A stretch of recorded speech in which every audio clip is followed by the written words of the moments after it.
Ayan po. Lahat na nakikita niyong mga puno mukhang patay.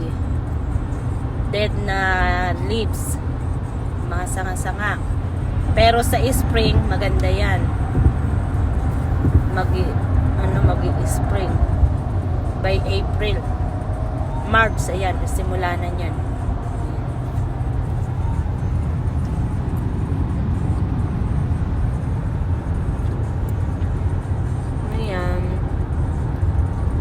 Habang pagda-drive, gusto ko yung ganyan.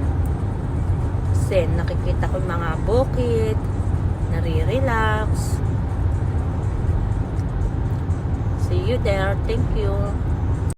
Ayan, malapit na tayo. Makadadaanan uli natin yung isa pang base. Yung Air Force Base na dadaanan natin.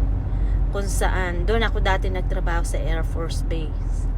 Malayo ang drive, kaya nagpa-transfer ako dito sa military base. Ngayon, ang drive mula sa bahay sa military base is 10 minutes, something like that. 10 minutes, 15 minutes. Very close. Pero nung nagtatrabaho ako sa base ng Air Force Base, 45 minutes ang dinadrive. Dadaanan natin yung mamaya. Ayan ang McDonald. Naalala ko yung experience ko sa McDonald nung kararating ko din sa Amerika. Nag-travel kaming ng kasama ko, asawa ko. Sabi ko, gusto ko ng rice. Nakita ko yung McDonald. Sabi ko, doon tayo sa McDonald, may rice doon. Sa Amerika pa lang, McDonald, walang rice. Chicken lang, sandwich, hindi kagaya ng Philippines na McDonald's may combination na rice or chicken. Di sa Amerika wala. Eri na ang base. Ayan, papunta yon. Ito. Dadaan ka dyan sa ibabaw na yan, mag-exit, papunta sa taas. Ayun ang base. Yun ang base.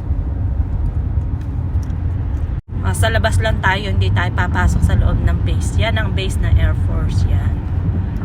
Yan sila nagtitraining ng paliparan, yung mga mga pilot na mga nagpapalipad ng mga Air Force.